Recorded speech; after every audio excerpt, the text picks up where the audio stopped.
Vriende, hartlik welkom by vanoggend se oordeenking, wanneer ons gesels oor hoe verbly ons onsself in die Here.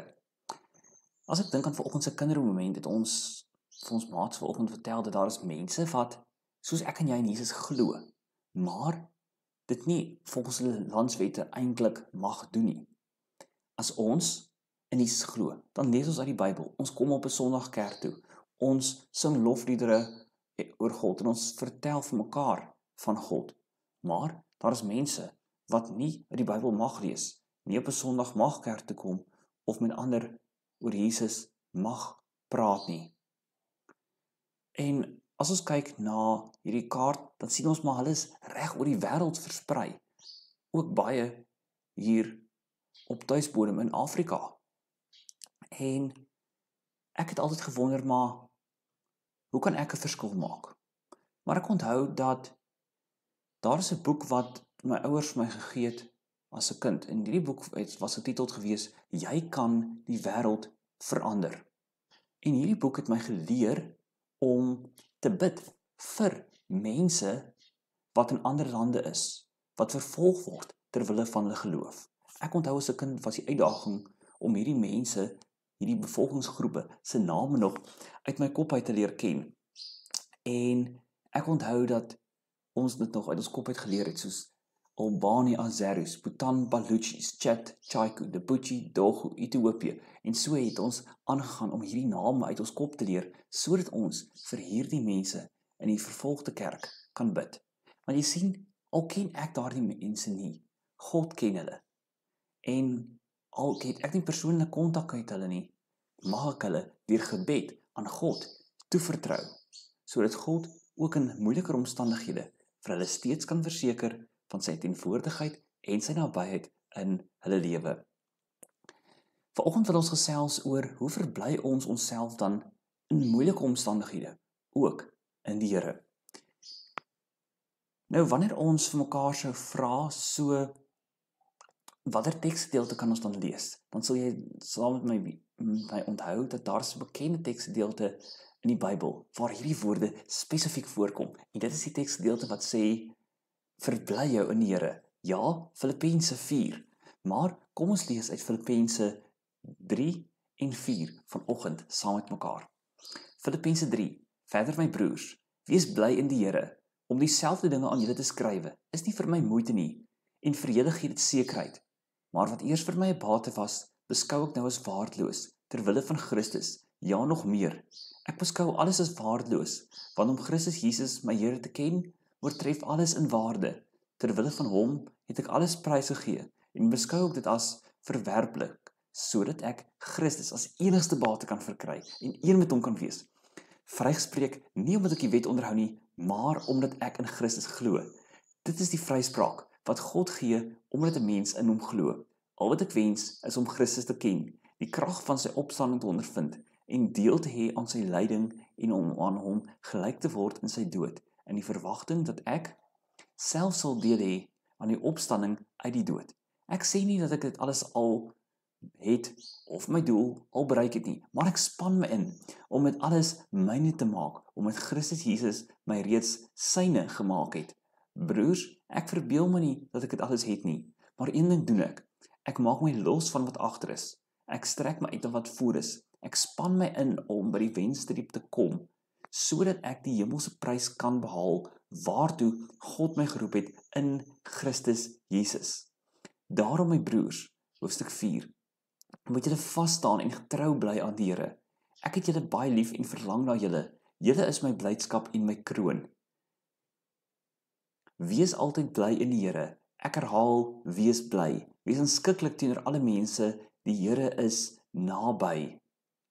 Moet oor niks besorg wees nie, maar maak in alles julle begeertes deur gebed en smeking en danksegging aan God bekend. En die vrede van God, wat alle verstand te bowe gaan, sal oor julle harte en julle gedagtes die wag hou in Christus Jesus. Ons lees vanoggend net tot sover. Nou, wanneer Paulus hierdie woorde skryf, dan dink ons dalk maar Paulus is seker op uitstekende plek in sy lewe, waar hy terugkyk op die sukses van sy bediening. Dinge gaan goed in sy lewe, dinge verloop volgens plan. Wanneer Paulus sê, verbly jou in die Here. Maar Kyk mooi, waar bevind Paulus homself wanneer hy hierdie woorde skryf? Hy bevind homself in die tronk ter wille van sy geloof. Die eerste is, hy onthou wie is Jesus Christus, die gekruisigde en opgestane Here. Wat kan gebeur as ek in 'n tronk is? Dit kan gebeur wanneer ek in 'n onmoontlike plek in my lewe is, waar ek net oorweldig is deur die eise van die omstandighede. Kan dit gebeur dat ek maklik die sleg en die moeilik raak sien. Maar ons hoor nie dat Paulus is hier besig om te kla oor die swak geriewe in die tronk, die moeilike omstandighede waarin hy daar bly nie.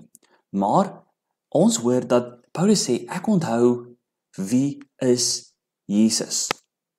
Ek onthou dat hy is die gekruisigde en die opgestane Here.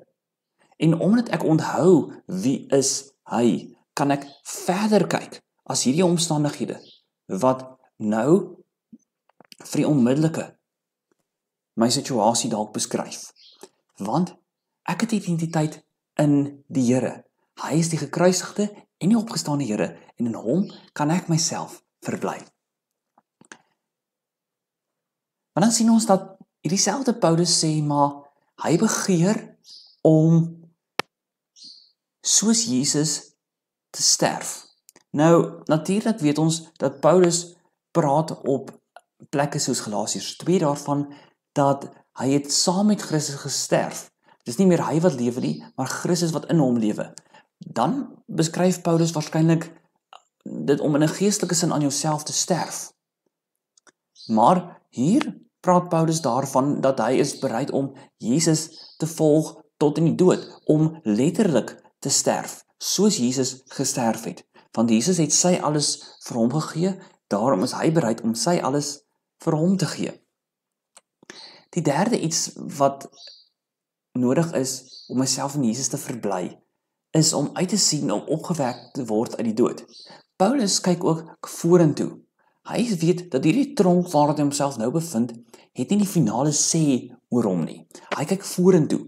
Hy kyk vooruit daarna dat Jesus weer gaan kom. En dan sê hy maar, hy glo dat hy ook net soos Jesus uit die dood uit opgewek is, self uit die dood uit opgewek sal word en dan die ewige lewe sal verkry. Paulus sê, maar ongeag wat my omstandighede nou is, ek sal ook self opgewek word uit die dood. Maar dan sê hy, maar ek begeer om Jesus Christus al meer, beter en dieper te leer ken. Jy sien, Paulus het nie op 'n plek gekom waar hy maar net vergenoegd was met sy omstandighede nie. Paulus het nie op 'n plek gekom waar hy maar net gewoond geraak het en sy begrip van Jesus vir hom genoegsaam was nie. Paulus het in verwondering gebly oor wie Jesus is. En omdat hy in verwondering bly oor hom, het hy die begeerte om hom al meer, al beter, al dieper te leer ken, wanneer hy so op hom as die gekruisigde en opgestane Here ingefokus is. En dan sien ons, Paulus sê, ek kies, terwyl ek ly, om myself in die Here te verbly. Want jy sien, wat gebeur? Paulus kyk verder as die onmiddellike omstandighede. Hy kyk verder as dit wat sy bediening, menslik gesproke, nou kom stop. Paulus kyk verder, en hiervan uit die tronk, waar hy in swak omstandighede homself bevind, waar hy waarskynlik nie in staat is om nou dalk eers self iets te skryf nie. Met die hulp van iemand anders skryf hy steeds aan gemeentes. En al bevind hy homself hier in die tronk, sal sy boodskap om jouself in die Here te verbly, sal die boodskap wees wat Paulus aan gemeentes kommunikeer, nie net aan hierdie gemeente in Filippi nie, maar reg deur die geskiedenis van Christendom sal Paulus se boodskap in die tronk weer klink. Jy sien, Paulus kon ook gekies het om homself te bejammer. Paulus kon gekies het om te sê, ek is maar 'n slagoffer van hierdie omstandighede. Maar Paulus het gekies, terwyl hy ly, om homself in die Here te verbly. En wanneer hy homself in die Here verbly, dan sê hy, verbly julle in die Here, ek herhaal, wees bly. Ook in hierdie omstandighede sê hy maar, maak in alles julle begeertes nou deur gebed en smeking en danksegging aan God bekend. En dan sal die vrede wat alle verstand te bowe gaan oor julle harte en gedagtes die wag hou in Christus Jesus. Paulus kom sê vir my, maar wanneer ek in Christus Jesus is, dan leef ek binne 'n nuwe realiteit. Ek leef binne 'n nuwe realiteit, 'n realiteit waar Jesus as die gekruisigde en opgestaane Here my identiteit bepaal. Omdat ek myself in hom kan verbly, kan ek verder kyk. Maar wanneer ons vanoggend van mekaar sê, ek wil ook verder kyk, dan sou ons kon sê, maar anders as Paulus, word ek en jy nie vandag op dieselfde manier vervolg nie. Ons ervaar nie dieselfde intense tipe vervolging nie, maar ek en jy word vandag gekonfronteer met die radikaliteit daarvan om Jesus te volg. Want alhoewel ons nie vir ons geloof vervolg word nie, beteken dit om Jesus te volg is iets radikaals. Dit vra alles van my. Ek kan nie net met 'n gedeelte van my lewe Jesus volg nie. Ek moet alles, my hele lewe, elke aspek daarvan oorgee aan Jesus, sodat ek hom kan volg. Om Jesus te volg vra my alles. En vanoggend is die vraag, sal ek en jy bereid wees om Jesus te volg, selfs al vra dit ons alles? Sal ons steeds bereid wees om Jesus te volg, as ons omstandighede sou lyk, soos hierdie mense van wie geopende deure vanoggend vir ons kom vertel? Sal ons Jesus Christus so goed ken dat ons aan hom kan vashou? Want jy sien, hoe kan ek en jy onsself in die Here verbly? Ek en jy kan onsself in die Here verbly wanneer ek die Here werklik ken. Maar as ek net op 'n manier kennis neem van Jesus, as ek hom maar so op 'n afstand herken, dan gaan dit dalk gebeur dat ek, wanneer my geloof uitgedaag word, nie noodwendig heeltemal kan vashou aan Jesus nie, want ek het hom nooit werklik leer ken nie. Maar wanneer ek tot 'n ware geloof, tot 'n ware sondebesef, tot 'n ware bekering gekom het, en ek my lewe aan Jesus oorgegee het, en ek lewe nou soos Paulus 'n lewe in verwondering oor Christus, in 'n plek waarin ek verlang om hom al meer beter en dieper te leer ken, dan, wanneer ek op 'n plek is waar my geloof uitgedaag word, dan gaan ek vanuit daardie plek uit kan sê, jong, dit wat ek nou ervaar is nie vir my maklik nie, maar op grond van die geloofservaring dat God ook my Here is, dat hy saam met my is, kan ek aanhou om aan hom vas te hou, want ek erken hom nie selfs op afstand nie, maar ek erken hom as my verlosser. En dan kan ek soos Habakuk sê, nogtans kan ek myself in die Here verbly.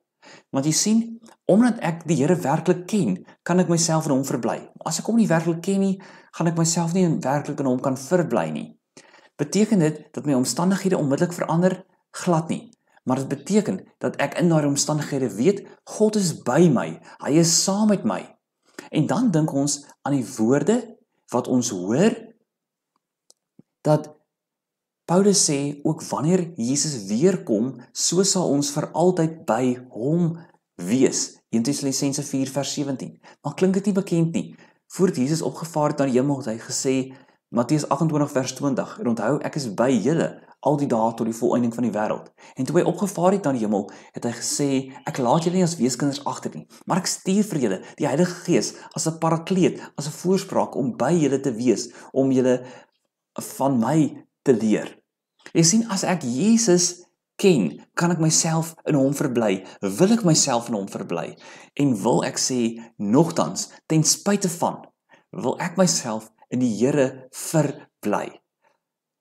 Ek wil my oog op hom gefestig hou, ek wil my hand in sy hand hou, en die wete dat hy by my is, hy saam met my is, hy my ken, niks aan my lewe wat met my gebeur hom kan vang nie, maar dat dit wat in my lewe gebeur, hy kan gebruik om myself ook nader aan hom te bring.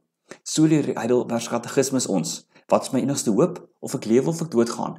Antwoord, dat ek aan Jesus Christus, my getroue verlosser behoort. Hy wat my met sy kosbare bloed gekoop het, vir al my sonde en skuld betaal het, so die duivel my glad nie meer kan oortuig dat ek 'n slaaf van sonde hoef te wees nie. Hy pas my so op, dat niks met my kan gebeur, waarvan God nie weet nie. Alles wat in my lewe met my gebeur, kan my nader aan God bring. Deur die Heilige Gees beloof hy my dat ek die ewige lewe het, en help hy my om te lewe vir hom. So vriende, wanneer ons hierdie hoop het, of ek lewe of ek doodgaan, sluit ons vanoggend af voordat ons luister na geopende deure wat vir ons meer kom vertel oor die werk wat gedoen word in die vervolgde kerk. Luister ons na die volgende getuienis van iemand wat gesê het, ek het gekies om die Here te volg. I've decided to follow Jesus, no turning back. Amen.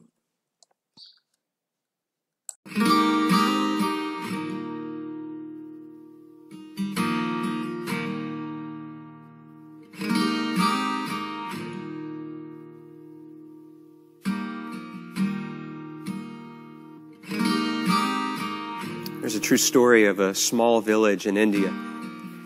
And in this village, there was this family that came to a saving faith in Jesus Christ as Savior and Lord.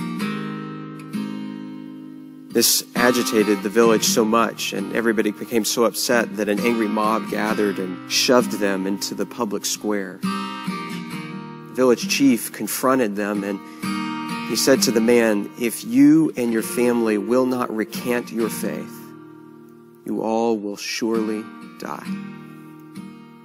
The man didn't know what to say or what to do. And so the only thing that came to mind for him were the words of a song that he himself had composed when he had first surrendered his life to God. And so he began to sing, "I have decided to follow Jesus. No turning back, no turning back." And with that, horrifically, his children were killed. I have decided to follow Jesus. I have decided to follow Jesus.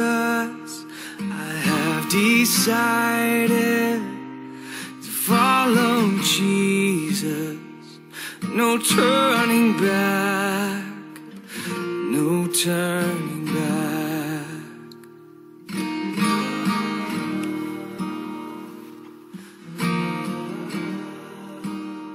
He was given another chance, this time with his wife's life on the line. And yet he continued to sing, "Though none go with me, still I will follow. No turning back, no turning back." Though none go with me, still I will follow. Though none go with me, still I will follow. Though none go with me, still I will follow. No turning back, no turning back. After her tragic death, he was given one final opportunity, this time to save himself.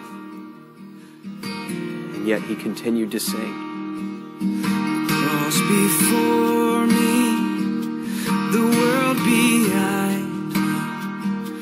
The cross before me, the world behind me. The cross before me, the world behind me. No turning back, no turning back.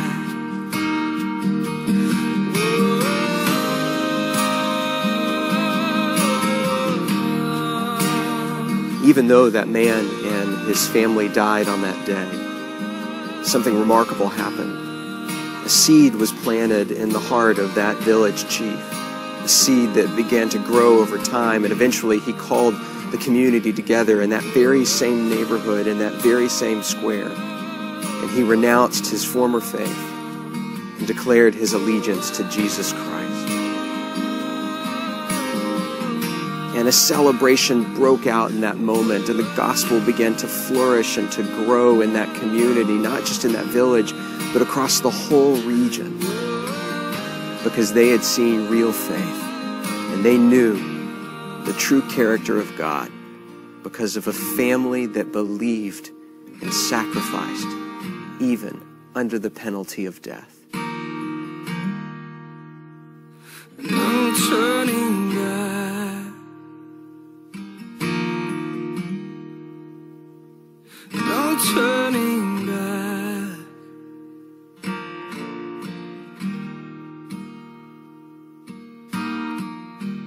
Today we stand together with the persecuted church, one with them in the body of Christ, because we have all made that decision. We have each said, I have decided to follow Jesus.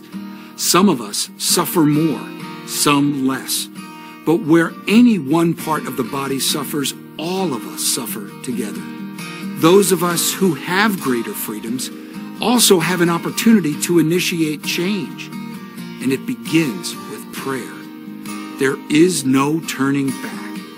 Many face that reality every day, and yet they continue to follow. Can we do less?